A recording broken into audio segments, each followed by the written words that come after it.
Oi, gente, tudo bem com vocês? Eu tô ansiosa para terminar nossas regras de interpretação, mas vamos em frente, porque ainda tem um pouquinho de regra para a gente estar passando, tá? Hoje eu vou tentar passar dentro desse vídeo pelo menos 2 regrinhas, se der 3, tá? Porque nós temos um tempo determinado.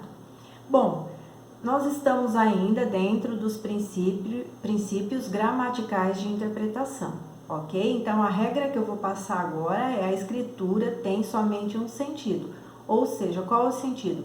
Literal. Todas as vezes que nós lermos a Bíblia, seja qualquer passagem de Gênesis a Apocalipse, nós devemos interpretá-la de uma maneira literal, ok? E nós temos que saber que houve períodos da história que isso não foi feito. Foi dado conotações para as passagens bíblicas, como se fosse uma fantasia, né? Foi dada uma linguagem ali, isso é figurado, isso, aquilo.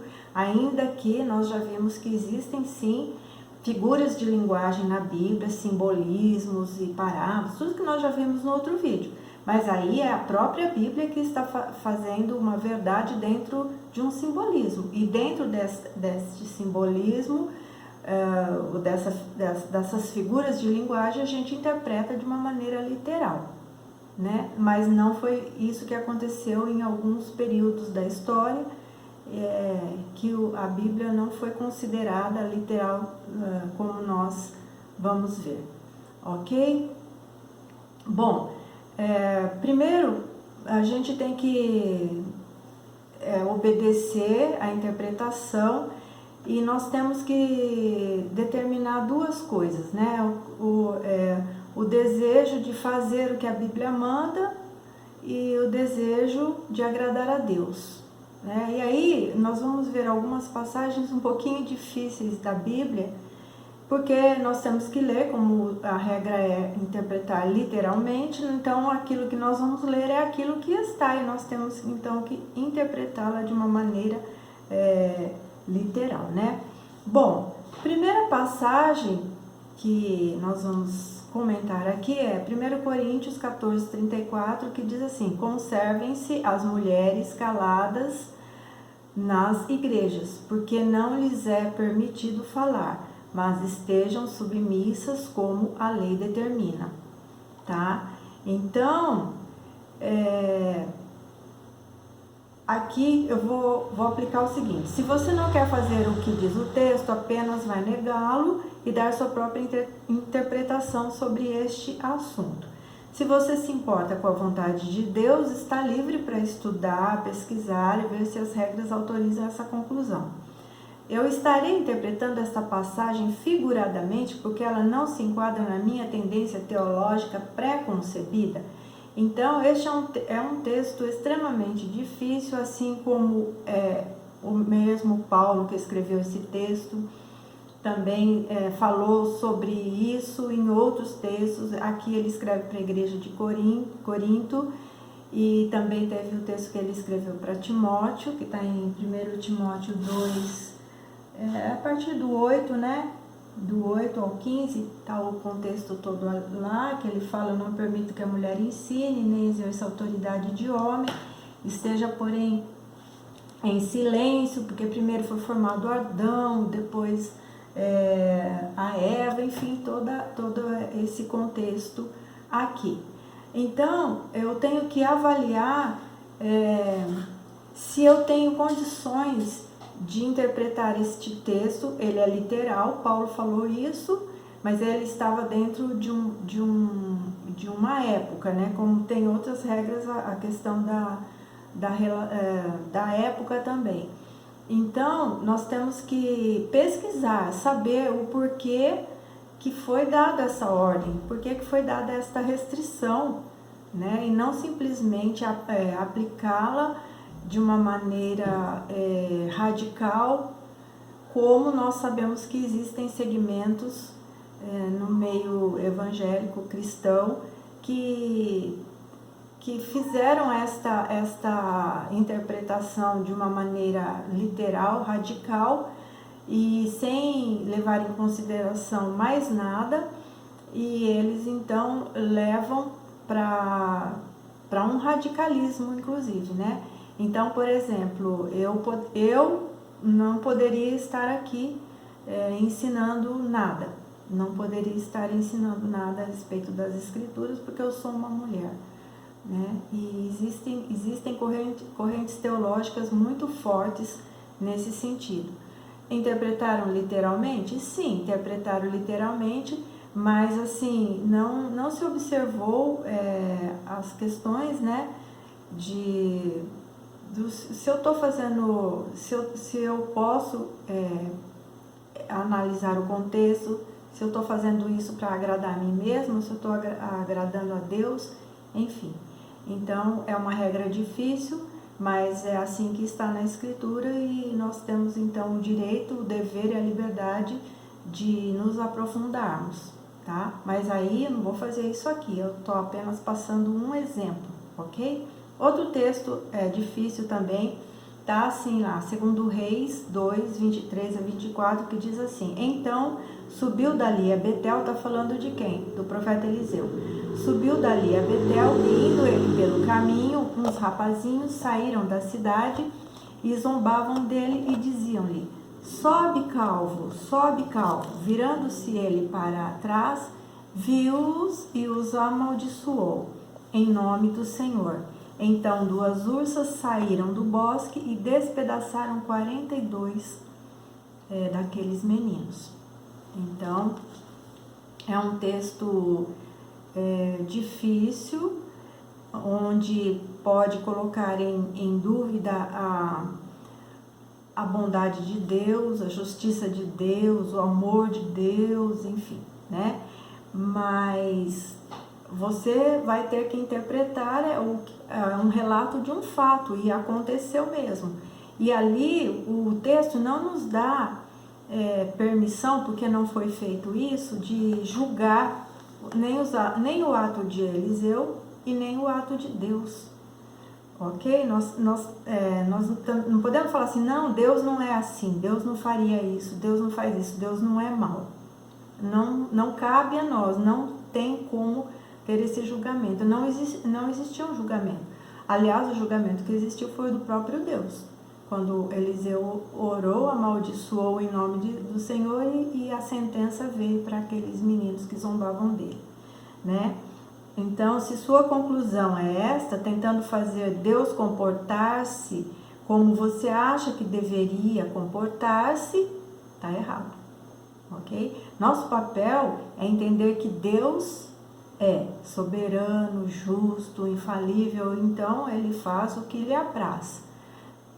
E como Deus é justo, Deus, nesta situação, Ele agiu com a justiça dele. Então, os detalhes mais profundos de tudo isso, nós talvez um dia vamos conhecer na eternidade. Mas foi assim que aconteceu, né? O objetivo de você estudar a Bíblia não é para confirmar suas ideias a respeito do que você pensa de Deus, mas descobrir quem verdadeiramente Ele é. Interprete baseando-se no motivo correto. Determine o sentido usual e ordinário da palavra e o considere correto, a menos que o contexto exija outra coisa. Então, no contexto aqui, o contexto é a história mesmo, né? O que esses meninos fizeram e a sentença. Então, não existe nada além do que nós lemos aqui. Toda afirmação bíblica deve ter apenas um sentido, mas uma mesma palavra no mesmo texto pode ter 2 sentidos. Então, aqui nós vamos passar para outro exemplo. Então, o exemplo é o seguinte, o texto está em João 4:24, que diz assim: Deus é espírito e importa que os seus adoradores o adorem em espírito e em verdade. Então, nós temos no mesmo versículo, no mesmo texto, 2 vezes a palavra espírito. Só que nós queremos explicar aqui, que uma palavra ela sempre vai ter só um sentido, não existe 2 interpretações para uma palavra. Porém, No contexto, nesse texto que nós lemos, neste caso, a palavra Espírito, ela tem duas interpretações. Porque o primeiro Espírito está se referindo ao Espírito de Deus. Deus é Espírito. E importa que os seus adoradores o adorem em espírito e em verdade. E aí o segundo Espírito é o meu Espírito, é a minha pessoa. Eu o adoro em espírito e em verdade. Tanto é que o primeiro Espírito está escrito em letra maiúscula e o segundo Espírito está escrito em letra minúscula. Então, nesta situação, a palavra Espírito tem dois sentidos. Neste caso, né, é um exemplo. Mas nós não podemos pegar textos bíblicos e dar dois sentidos para ele. Não, ele sempre vai ter apenas um sentido. Outro texto difícil também, que eu vou passar, está em Juízes 11, 30 a 31, que é a história de um juiz, né, o Jefté, né, que é uma história muito difícil também, complicada e triste, né, porque as pessoas falam sobre o voto de tolo que ele fez, né, ele orou a Deus e pediu que Deus lhe concedesse vitória sobre os filhos de Amon, e ele fez então um voto, que quem primeiro da porta, ele diz, quem primeiro da porta de minha casa me sair ao encontro, eu oferecerei um holocausto. E pela lei da época, né, pela lei que Deus já tinha dado, o holocausto era uma oferta queimada, sacrifício e queima. Matava o animal e queimava, isso era um holocausto, né? E o que aconteceu? Deus deu a vitória e a primeira pessoa que ele voltando para casa, ele viu foi a sua própria filha, né?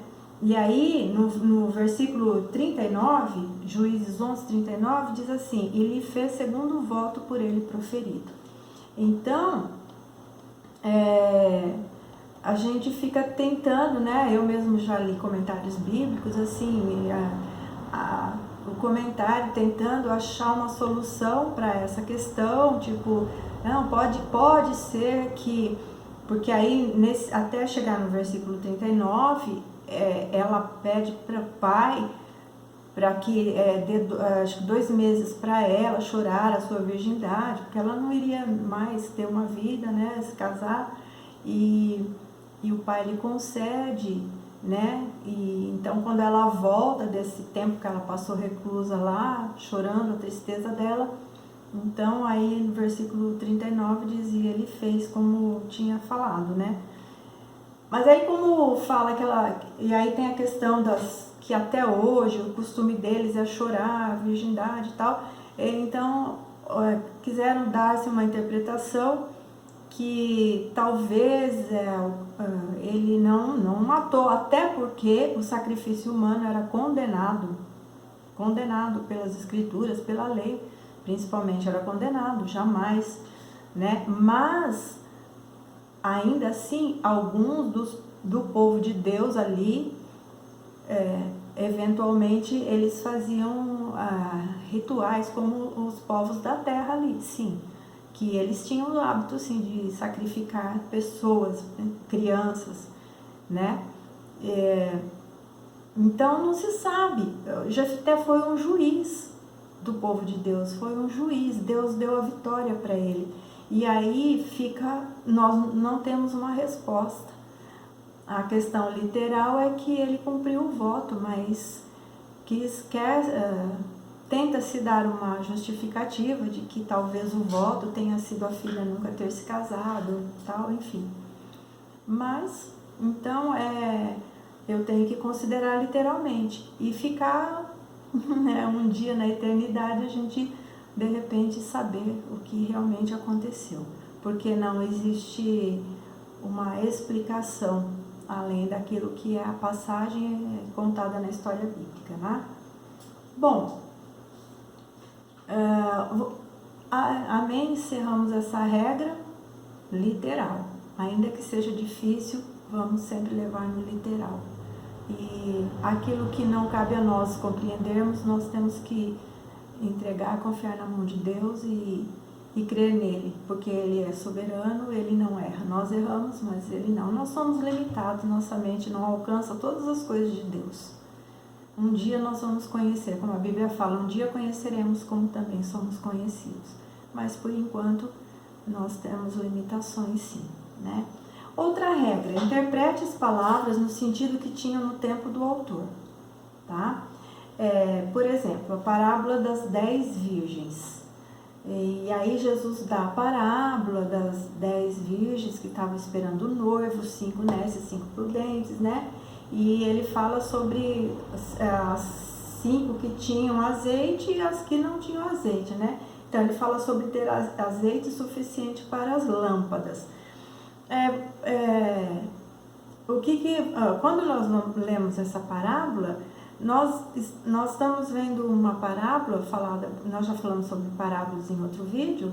Jesus, ele conta uma história e ele fala baseado naquela época, porque num casamento judaico existia toda uma cerimônia, uma questão a respeito, né, um ritual a respeito das noivas carregarem lâmpadas acesas à espera do seu noivo e tal. Então eles iriam compreender essa linguagem. Ele fez um paralelo ali de um casamento judaico para as bodas que veremos de ter com Jesus, né? Nós somos a noiva e é lógico, o azeite simboliza o Espírito Santo, a nossa botija somos nós, as vasilhas somos nós temos que estar cheios do Espírito Santo. Então, o sentido da parábola estava mais para o tempo, para a época, né? Que hoje nós compreendemos porque Deus nos revela através do Espírito Santo o que significa. Mas ali para os judeus, eles iriam entender ali pelo ritualismo mesmo, né? Eles iriam entender realmente pela comparação, né? Outra coisa, quando Jesus expulsou os cambistas do templo, em João 2,14, e eles foram questioná-lo, ele disse: destruí este santuário e em 3 dias o reconstruirei. Aí disseram os judeus: em 46 anos foi edificado este santuário e tu em 3 dias o levantarás? E João, no próprio Evangelho João, né, deu a interpretação. Ele, porém, se referia ao santuário do corpo, né? Então ali estava também uma passagem falando de uma coisa espiritual, usando uma coisa ali da época, que era o santuário, o templo, né? Então Jesus, ele falou uma verdade usando algo da época, né? Hoje nós sabemos que era o templo de Salomão, que depois foi destruído, reconstruído, enfim, por Herodes e toda essa coisa. Mas hoje nós não conhecemos o templo, ele não existe mais, né? Mas está nas escrituras. Então, esta passagem estava falando no contexto daquela época, né? Do tempo do autor, né? Que no caso aqui foi João, que escreveu esta passagem, relatou esta passagem. Quando estudar uma palavra particular, observe 4 coisas. Primeiro, o uso que o escritor fazia dela. Exemplo, vamos ver a palavra pecado. Então, você vai entender exatamente sobre o pecado quando você lê o livro de João, porque você vai, primeiro as epístolas, né? Você vai ver que ele trata a respeito do pecado, ele explica sobre o pecado, né? E ele fala quase todo o livro a respeito desse tema, deste assunto, né? E também fala do amor de Deus, enfim. Então, compreender o uso que o escritor fez dela, né? Então, é uma palavra, mas você está no livro, você vai compreender lendo o livro o que o escritor quis falar a respeito daquela palavra. Foi usado o exemplo do pecado, mas existem qualquer outro exemplo de qualquer outra palavra. Então, você tem que conhecer o livro para saber, né? Não só a palavra ali sozinha, né? Ai, minha bateria tá acabando, gente. Olha isso. Bom, deixa eu correr aqui, então. Ai, não prestei atenção nisso, olha isso. A relação imediata com o contexto, que sempre dirá muita coisa sobre a palavra. Exemplo, Atos 16, 29 e 31, o carcereiro disse: o que devo fazer para ser salvo? E Paulo falou para ele assim: crê no Senhor Jesus e serás salvo tu e tua casa. Veja que quando o carcereiro falou para Paulo: o que eu faço para ser salvo? Ali na questão, eles estavam presos, houve um terremoto, as portas da prisão se abriram, e o carcereiro ali se viu com todos aqueles presos, com as portas todas abertas. E ele ficou temeroso, porque ele tinha que dar conta desses presos. Mas eles estavam ali, e aí ele falou: o que eu faço para ser salvo? Porque ser salvo dos romanos, né, dos soldados que confiaram a ele aqueles presos. E aí Paulo, então, sabiamente, como ele já sempre fez e faz, né, ele disse para o carcereiro: crê no Senhor Jesus e será salvo tu e a tua casa. E verdadeiramente aquele carcereiro creu e ele foi salvo, ele e toda a sua família. Então você veja que o Paulo, ele era sábio, né, para usar as questões ali. Então, a relação imediata com o contexto, né? Essa palavra ali, né? Você vai compreender no contexto, tá? O uso corrente na época que foi escrita. A palavra na época que foi escrita. Exige estudo mais técnico, uma boa tradução, um bom comentário, né? Exatamente, existem palavras difíceis na Bíblia e então às vezes nós temos que procurar recursos, né? Estudar mais a fundo, pegar comentário bíblico, dicionário. Uma coisa importantíssima para quem gosta de estudar a Bíblia é estudar com um dicionário bíblico do lado, né, que vai explicar para você o significado das coisas, das palavras, dos nomes. E importantíssimo, tá? E quarta coisa que eu devo observar é o sentido etimológico da palavra. Aí já é um estudo bem mais avançado. O que é um sentido etimológico? É a raiz da palavra, que a gente sabe que é a linguagem do hebraico e também do grego, é aqueles desenhos lá, né? E às vezes aqueles risquinhos, aqueles desenhos lá, tinha todo um simbolismo, não era apenas uma palavra, mas tinha um significado na palavra, né? Então, e às vezes perde-se um pouco isso na tradução, porque às vezes um desenho de uma letra lá simbolizava mais coisas do que apenas uma palavra. E aí traduzia-se, entendeu? Então, às vezes, para você compreender mais profundamente a Bíblia, você tem que ir lá na raiz. Então, aí não é questão de estudar o grego, o hebraico, ou você pegar livros mais assim também que vão te explicar a raiz da palavra. E aí você vai entender muito mais do que simplesmente ler a Bíblia, né? Aí já é um estudo mais avançado, né?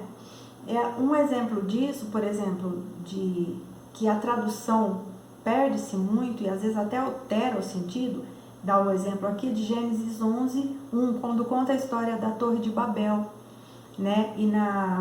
Aí o livro dá o exemplo da Bíblia New English Bible, que eu acho que é nova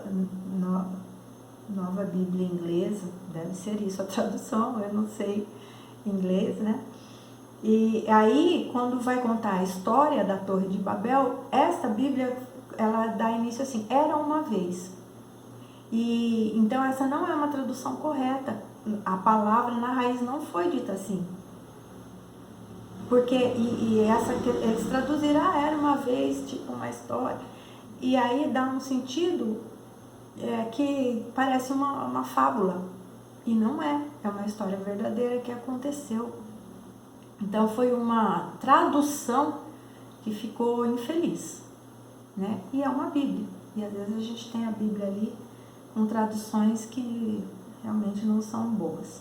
Aí ele dá alguns nomes de Bíblias que são boas na tradução. Eu deixei duas aqui porque as outras nem eu conheço, mas boas versões é King James, que já tem tradução em português, e Nova Versão Internacional, né, a NVI.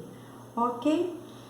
Vou tentar passar uma terceira regrinha, rapidinho, porque aí a gente já faz 3 regrinhas nesse mesmo vídeo, que é: interprete a palavra em relação à sua sentença e ao contexto. Então, por exemplo, Gálatas 1:23, nós vamos falar sobre a fé. Ouviam somente dizer: aquele que antes nos perseguia, agora prega a fé que outrora procurava destruir. Então, estudando o contexto, isso falando sobre Paulo, né? Apóstolo Paulo. Então, estudando o contexto, você vê que a palavra fé aqui significa doutrina do Evangelho. Não é aquela fé, a fé é a certeza das coisas que se esperam, que se creem, né? Não nesse contexto, vendo o contexto, não é esse o significado da palavra fé. Ela significa a doutrina do Evangelho. Vamos ler de novo. Aquele que antes nos perseguia, agora prega, vou substituir, prega a doutrina do Evangelho, que outrora ele procurava destruir. Então, a palavra fé aqui, ela tem um outro sentido. Romanos 14:23 diz assim: mas aquele que tem dúvidas é condenado, se comer, porque o que faz não provém da fé, e tudo que não provém da fé é pecado. Aqui o contexto conclui que fé significa convicção de que isso que Deus quer que você faça. Não é a fé das coisas que se esperam, a certeza daquilo que se quer, né? Mas sim, você não fazer uma coisa que provém da fé é você não fazer alguma coisa que você tenha convicção. Não fazer alguma coisa que você tenha convicção, ou seja, que você tenha fé naquilo, que você acredite naquilo, tá? Então, são regrinhas básicas assim que a gente observar, é interessante. Às vezes a gente lê a Bíblia, passa batido, não observa e fica tudo pela mesma coisa, mas se a gente puder compreender mais profundo, melhor ainda, né? E puder explicar às pessoas, melhor ainda. Então, tudo isso está dentro da regra de interpretação gramatical, tá bom? E que bom que eu consegui passar. Deus abençoe. Compartilhe, curte nosso vídeo, tá? Perdoe meus erros, perdoe minhas falhas, mas nós estamos aqui, em nome do Senhor Jesus. Deus abençoe tua vida.